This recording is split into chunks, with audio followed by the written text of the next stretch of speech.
지금 원화의 위기라고 부를 만큼 우리나라 원화 환율이 요동치고 있습니다. 너무나도 심각한 상황이 어제 밤새 벌어졌죠. 자, 이걸 그래프로 나타내면 한때 1,460원을 돌파할 뻔했습니다. 환율이 어디까지 갔었냐? 1달러에 1,458원을 돌파했었는데요. 근데 다행히 여기서 꼭지점을 찍고 쭉 내려왔습니다. 이거 외환 당국의 개입일 가능성이 매우 높은데요. 그 이유는 뭐냐? 달러 인덱스는 이때 내려오지 않았거든요. 자, 제가 여기서 감히 무리한 개입이다, 이렇게 무리하다고 쓴 이유는 뭐냐면 이렇게 달러 인덱스가 오를 때 무리하게 개입을 했다가 이게 에너지가 응축되면 한꺼번에 폭발할 수 있거든요. 그런데도 불구하고 이 달러 인덱스의 치솟는 이런 모습 속에서도 무리하게 개입을 했습니다. 왜? 우리나라 외환 당국은 1,450원을 절대로 돌파시켜서는 안 된다. 여기에 강박관념 같은 걸 갖고 있는 것 같습니다. 왜냐? 1,450원은 이게 외환위기 때나 갔던 그런 환율이다. 이렇게 생각하니까 어떻게든 자기 임기 내로는 이 환율이 1,450원을 넘지 않게 하려는 진짜 아주 강렬한 의지를 갖고 있는 것 같습니다. 자, 그러다 보니까 19일 하루 종일 어떤 모습을 보였냐? 자, 이게 달러에 대한 원화 환율인데 환율이 1,450원만 딱 넘으려고 그러면 찍어 누르고 또 찍어 누르고 이런 식으로 환율이 계속 불안한 모습을 보였습니다. 이건 1,450원을 사수하려는 외환 당국과 1,450원을 뚫고 나가려는 시장이 공방전을 벌이고 있는 딱 그 모습이거든요. 물론 2024년 12월 18일 원화 가치 하락은 이 달러 인덱스 상승 때문이기 때문에 이때 원화 가치 하락은 뭐 누구의 잘못이라고 하기는 어렵습니다. 그런데 문제점은 최근 1년 사이에 우리나라 원화 가치만 유독 떨어지고 있습니다. 심지어 동남아 주변 국가들보다도 상대적으로 우리 원화 가치가 상당히 빠른 속도로 떨어지고 있는데 여기에는 근본적인 원화 약세의 원인이 따로 있기 때문입니다. 그게 뭐냐? 일단 바이든의 약속, 특히 헛된 약속에 이끌려서 과도한 미국 투자를 했죠. 우리나라의 대규모 생산 설비가 적어도 20개가 넘게 미국에 지어졌습니다. 또는 지어지고 있습니다. 자, 그렇게 되면 어떻게 되느냐? 자, 우리나라의 대형 수출 기업들이 예전에는 달러를 벌어서 우리나라에서 원화로 환전을 하고 우리나라에서 설비 투자를 했습니다. 그런데 이젠 전부 다 미국 땅에 짓다 보니까 우리나라의 대표적인 수출 기업들이 달러를 벌어도 이걸 우리나라 외환시장에서 환전을 하지 않고 그냥 달러로 들고 있다가 미국 땅에다가 투자를 하는 겁니다. 그래서 우리나라 원화 약세의 근본적인 원인은 사실은 여기서부터 시작됐다고 할 수 있고요. 게다가 한국은행이 분위기 파악을 제대로 하지 못하고 금리 인하를 했는데 왜 제가 이런 표현을 쓰느냐? 일단 우리나라에서는요, 2연속 금리 인하는 드문 일입니다. 이건 뭐 금융위기 상황이거나 아니면 금융시장에 뭔가 심각한 문제가 생겼을 때 하는 거거든요.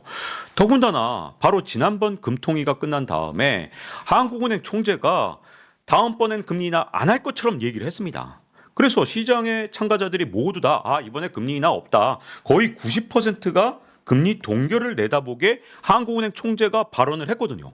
자, 이렇게 두 가지 문제점이 있는 거예요. 2연속 인하도 시장에 충격적인데 본인이 말한 걸 본인 스스로 깨면서 2연속 금리 인하를 했기 때문에 이게 시장에 엄청난 충격을 준 거죠. 더군다나 트럼프가 당선이 확정된 이후에는 미국의 물가가 쉽게 하락하지 않을 것이다. 그리고 금리도 쉽게 떨어지지 않을 것이다라는 걸 누구나 알 수 있었습니다. 이건 뭐 누구나 알 수 있는 이런 간단한 이치인데도 불구하고 우리는 2연속 금리 인하를 하는 한국은행 금통위를 목격했습니다. 이처럼 원화 가치를 떨어뜨릴 수밖에 없는 이런 실물적인 요인 그리고 금융적인 요인이 밑바탕에 깔린 상태에서 비상계엄 이후에 금융시장 교란을 한 주체들이 있었죠. 일단 기재부가 본인들이 선언한 것처럼 금융시장에 개입을 했습니다. 우리나라 국고채 시장은 사실은 기재부의 입김하에 있거든요. 그리고 국고채 발행이나 이런 것들을 잘 조절하면 금리를 떨어뜨릴 수 있는 방법이 정말 많습니다. 그만큼 시장이 작기 때문이고요. 또 하나는 한국은행이 또 개입을 했죠. 어떻게 교란을 했냐? 무제한 유동성을 공급한다고 했습니다. 무슨 신용경색 같은 게 일어난 것도 아닌데 이번에 특히 무제한 유동성 공급의 문제점은 뭐냐? 일반적으로 우리나라에서 한국은행은 무제한 유동성 공급을 하더라도 은행한테 무제한 유동성을 공급해 왔는데 이번에는 증권사 심지어 선물회사한테도 무제한 유동성을 공급했습니다. 왜 그랬을까요? 이렇게 많이 현금을 쥐어주고 나면 그러면 당연히 국채도 더 많이 사겠죠. 이것도 우리나라에서 굉장히 금융시장을 교란하는 원인이 됐습니다. 그런데 제가 보기에 가장 강력하게 금융시장을 교란한 건 국민연금이 개입했을 가능성이 굉장히 높다는 겁니다. 왜냐하면 최상목 부총리가 뭔가 기자회견을 하거나 뭔가 입만 열면 뭐라 그랬냐. 연기금 너희들 뭐하냐. 빨리 금융시장 안정에 나서라. 이렇게 국민연금한테 대놓고 요구를 했거든요. 자, 그래서 실제로 기재부나 한국은행이나 국민연금이 얼마나 어떻게 개입을 해서 국채시장을 교란했는지는 정확하게 모르지만 금리를 보면 그 정도가 얼마나 심했는지가 드러납니다. 자, 이게 우리나라의 10년물 국채 금리인데 여기서 잘 보시면 비상계엄 이후에 금리가 오르고 있었죠. 12월 5일까지는 오르고 있었습니다. 너무나도 당연하죠. 우리나라가 미국 같은 나라도 아닌데 정정 불안이 생기면 당연히 국채 금리는 계속 오르는 방향으로 갔을 겁니다. 그런데 갑자기 툭 꺾이면서 내려가죠. 국채 금리가. 이건 분명히 국채 시장에 대량으로 누군가가 개입한 겁니다. 기재부일 수도 있고 한국은행이나 국민연금의 개입이 여기에 먹혔을 수도 있습니다. 자, 이렇게 국채 시장에 개입을 해서 금리를 정말 어거지로 끌어내리면 이게 부작용이 없을까요? 미국이라면 없을 수도 있습니다. 왜? 미국은 패권 통화인 달러를 가진 나라니까요. 근데 우리나라에서 이렇게 무제한 유동성을 막 공급하고 어거지로 금리를 끌어내리게 되잖아요. 그러면 우리나라 원화라는 건 글로벌 시각으로 봤을 때는 진짜 요만하게 보이거든요. 자, 그런 나라에서 갑자기 막 돈 찍어서 난리치고 막 이런 모습을 보여주니까 이거 원화를 믿을 수 있을까? 원화에 대한 불신이 엄청나게 커질 수밖에 없었던 겁니다. 자, 이 그래프는 미국과 한국의 10년물 국채 금리입니다. 여러분, 미국에서 5% 금리라 그러고 한국은 3% 금리를 준다 그러면 여러분이 글로벌 투자자일 때 어떤 나라에 투자하시겠습니까? 당연히 미국이겠죠. 미국이 훨씬 더 안정적이고 심지어 달러화 표시인데 그런데 금리도 5%다. 근데 한국은 3%밖에 안 줘? 그러면 당연히 돈은 미국으로 옮겨가는 게 정상입니다. 그래서 여기서 파란색 선이 우리나라 10년물 국채 금리고요. 이 빨간색 선이 미국의 10년물 국채 금리인데 당연히 일반적으로는 우리나라가 더 높은 게 맞는 거죠. 근데 최근 들어서 파란색 선, 즉 우리나라의 국채 금리가 미국보다 훨씬 낮게 유지됐습니다. 자, 미국의 10년물 국채 금리는 오늘자로 4.5%입니다. 한국의 국채 수익률은 2.8%입니다. 세상에 1.7%포인트나 차이나요. 자, 이렇게 국채 금리가 우리가 훨씬 낮은 상황에서 누가 한국의 국채에 투자할까요? 누구냐? 국민연금이죠. 국민연금의 전체 자산의 3분의 1이 국내 채권으로 구성되어 있습니다. 만약에 국민연금이 이렇게 시장 조성을 하지 않았다면 예전에 우리나라 금리는 올랐어야 정상이에요. 우리가 미국보다 계속해서 낮다는 게 말이 안 되는 거잖아요. 근데 문제는 비상계엄 이후에 이 격차가 훨씬 더 커졌습니다. 줄어들긴커녕 커진 이유는 뭐냐? 아니, 한국은행에서 무제한 유동성 풀고 국민연금이나 온갖 연기금이 지금 현재 국채 사주고 있는 것 같고 그 다음에 기재부에서 국고채 발행 같은 걸 다 조절하니까 금리가 올라가긴커녕 오히려 내려왔거든요. 근데 문제는 그 사이에 미국의 국채 금리는 계속 오르니까 어떤 문제가 생길까요? 더 이상 원화를 갖고 있을 이유가 없어진 거죠. 훨씬 더 높은 금리를 쳐주는 미국이 있는데 왜 한국의 원화를 들고 있겠습니까? 그래서 지금 환율이 이 난리가 난 겁니다. 자, 지금 미국의 국채 금리는 진짜 무섭게 뛰고 있습니다. 자, 9월 18일 이날이 바로 미국의 연준이 처음으로 0.5%포인트 금리를 인하한 날인데 이때부터 총 1%포인트의 금리를 인하했습니다. 그런데 이때 이후에 미국의 10년물 국채 금리는 얼마나 올랐냐? 무려 0.8%포인트나 올랐습니다. 아니, 기준금리, 이 초단기 금리를 낮춰서 시장금리를 낮추려고 낮춘 건데 웬걸 미국의 10년물 국채 금리는 0.8이 올라버렸으니 이거 그야말로 금융시장에서 뭔가 문제가 생겼다고 볼 수 있는 거죠. 자, 이렇게 미국 금리가 무섭게 뛰는데 무계획적으로 우리나라 원화 환율을 방어하려고 한다면 이게 나중에 위험을 자꾸 키우는 거예요. 그래서 나중에 큰 문제가 될 수 있거든요. 그래서 계획을 철저하게 세우고 환율을 방어해야 되는데 임기응변식으로 환율을 방어하면 이게 나중에 부메랑처럼 돌아올 수 있습니다. 자, 이렇게 말씀을 드리면 제 아무리 한국은행이라 하더라도 미국의 연준이 이렇게 계속해서 기준금리를 낮추는데 국채금리가 이렇게 급등할 것을 어떻게 알 수 있겠느냐? 몰랐기 때문에 어쩔 수 없었을 것이다. 이렇게 말씀하신 분들이 계실 것 같은데요. 제가 트럼프 2.0 시대 책에서 뭐라고 했느냐? 여기 저물가 저금리 시대 올까 편에서 트럼프의 등장으로 앞으로 미국의 금리는 지속적으로 상승 압박을 받을 것이다. 기준금리를 아무리 낮춰도 시장금리는 오를 수 있고 미국의 10년물 국채금리도 오를 수 있다. 저같이 일개 기자 출신도 이렇게 책을 미리 쓸 수 있을 정도로 이건 명확한 일이었거든요. 한국은행에 그렇게 뛰어난 분들이 많은데 이걸 몰랐다는 건 말도 안 됩니다. 트럼프 2.0 시대에는 금리가 계속해서 상승 압박을 받는 거 이거 어쩔 수가 없는 거거든요. 트럼프의 정책 패키지가 지금처럼 유지된다면 방법이 없습니다. 그런데 이렇게 뻔하게 트럼프가 당선된 걸 보면서도 2연속 금리 인하를 했으니 당연히 우리나라 환율이 이 난리가 날 수밖에 없었던 겁니다. 근데 문제는 어디에 있느냐? 이렇게 무제한으로 유동성을 공급해서 돈 찍어내고 뭐 온갖 방법으로 채권 금리를 낮췄는데 그 결과 해외에서 이제 투자자들이 야 이거 원화 이거 믿을 수 있겠어? 라는 생각을 좀 하게 만든 상태에서 지금 환율을 인위적 개입으로 간신히 지키고 있는 거거든요. 이런 식으로 외환 보유액을 낭비하게 되면 나중에 외국에서 이걸 볼 때 이 원화에 대한 불신이 자꾸만 커질 수밖에 없는 거거든요. 당연히 한국의 외환 보유액이 급속히 소진되고 있습니다. 사실 금리를 낮출 거였으면 외환시장 방어를 포기하든지 아니면 반대로 환율을 지키려면 금리를 낮추지 말았어야 되거든요. 그런데 금리는 쭉 낮춰놓고 그 다음에 외환시장은 돈을 써서 방어한다? 이게 후진국들이 하는 가장 심각한 실수인데 선진국 대한민국이 어떻게 이런 방법으로 외환시장을 방어할 생각을 했는지 잘 이해가 가지 않습니다. 그러다 보니 어떤 일이 생겼을까요? 한국의 외환 보유액이 이런 엇박자 금융정책 속에서 급속히 소진되고 있습니다.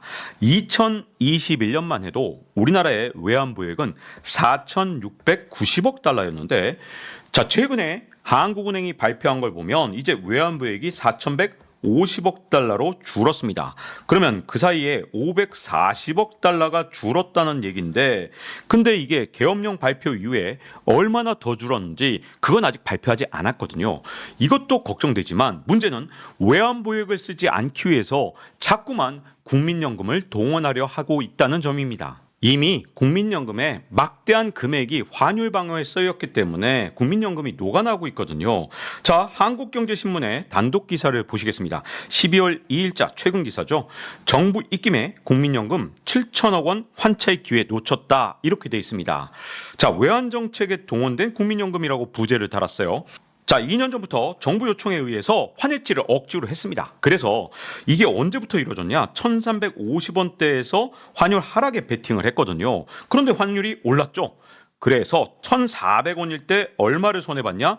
7천억 원을 손해봤습니다. 그런데 계엄 이후에 이제는 어디까지 갔느냐? 1450원에 갔으니까 이 기사가 금액이 정확하게 계산된 거라면 이제 국민연금의 손실 금액은 최대 1조 4천억 원을 돌파했을 가능성이 높습니다. 여러분 이 환해지에 의한 이 외환시장 개입이라는 게 어떻게 되는 거냐? 자, 국민연금이 해외 자산이 엄청 많아요. 무려 4,880억 달러나 되는데 이거 다 해지를 하지 않고 있습니다. 왜냐하면 우리나라 원화로 갖고 있는 것보다 국민연금 입장에서 당연히 달러 표시로 갖고 있는 게 훨씬 더 유리하다고 생각해서 원래는 해지를 하지 않았어요. 그런데 2년 전부터 정부가 반강제적으로 국민연금에 환해지를 요청한 겁니다. 아 물론 정부는 강제가 아니다. 이거 어디까지나 국민연금이 포트폴리오 차원에서 투자한 거지 우리가 강압적으로 한 적 없어 라고 얘기하지만 국민연금 입장에서 정부가 요청하는데 어떻게 시키는 대로 안 하겠습니까? 그래서 2년 전부터 12월 2일까지 국민연금이 환해지란 금액이 133억 달러였습니다. 그런데 비상계엄 직후에 최상목 경제부총리가 계속 국민연금을 상대로 야 니들이 빨리 금융시장 안정을 위해서 너희들 노력해라 계속 요구했습니다. 국민연금이 아마도 더 많은 돈을 환해지에 투입했을 수가 있겠죠. 그러면 이렇게 환율이 또 치솟아 올랐으니까 국민연금이 만약에 환해지에 동원됐다. 그러면 또 국민의 노후자금이 녹아나고 있는 겁니다. 근데 문제가 여기서 끝나는 게 아니에요. 자, 18일자에 헤럴드 경제의 단독 기사인데 국민연금 19일 500억 달러 추가 환해지 여부 결정 이렇게 돼 있고 실제로 어떻게 됐느냐 19일자 기사를 보니까 국민연금 환율 급등 속 환해지 비율 10% 상향 추가 연장 이렇게 돼 있습니다. 이 말이 바로 500억 달러로 추가를 했다는 뜻이에요. 정확하게는 485억 달러입니다.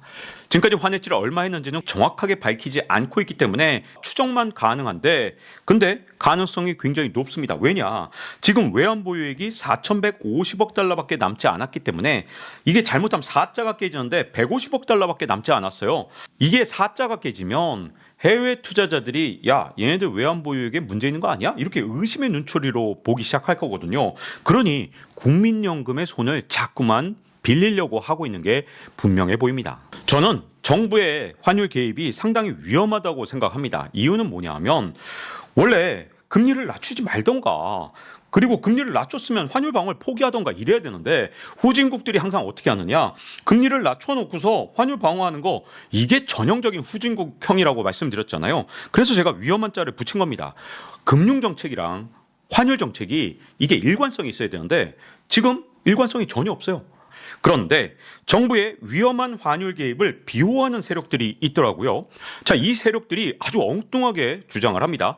저는 분명히 국민연금이 그동안 2년 동안 환해지를 통해서 계속해서 우리의 돈을 낭비해 왔기 때문에 국민연금이 녹아나고 있다 이렇게 말씀을 드렸고 추가적으로 더 많은 환해지를 할까봐 굉장히 우려스럽고 그 경우에는 우리 국민들의 연금이 여기서 엄청난 손실을 볼 수도 있다라는 경고를 했던 건데 이런 저의 주장에 반박을 한다면서 이렇게 엉뚱한 주장을 하더라고요. 국민연금은 통화스와프를 시행한 적이 없다. 통화스와프와 환해지는 완전히 다른 건데 저한테 반박한다고 통화스와프를 한 적이 없다. 이거 진짜 뭐죠? 논점 흐리기인가? 아니면 뭐 이쪽 왼쪽을 봐야 되니까 오른쪽을 보게 만드는 방법인가?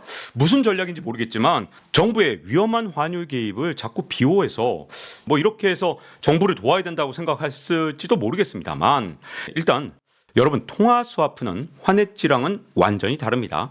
환해지를 하면 환율을 끌어내릴 수 있습니다. 근데 통화스와프는 환율을 끌어내리는 전략이 절대 아닙니다. 그리고 통화스와프는 외환 보유액을 소진하기 때문에 사실 이거 하면 아무짝에도 쓸모 없어요.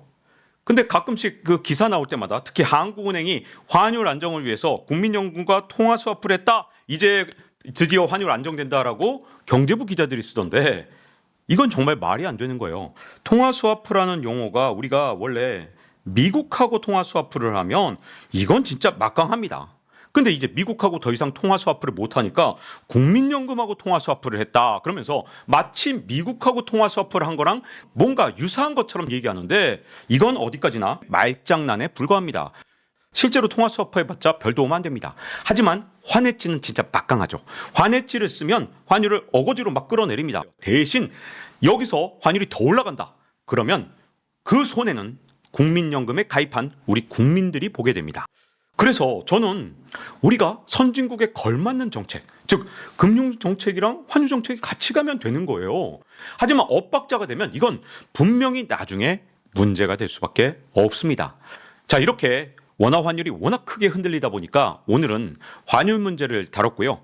근데 제가 게시판에서 약속드린 것처럼 한국경제 부활 프로젝트를 이제부터 시작할 겁니다. 다만 준비 기간이 필요하기 때문에 이르면 다음 주부터 시작할 계획입니다. 그리고 이렇게 급박한 문제가 생기면 어김없이 달려와서 여러분들께 경제 현황과 글로벌 지정학적 위기에 대해서 명확하게 설명드리도록 노력하겠습니다.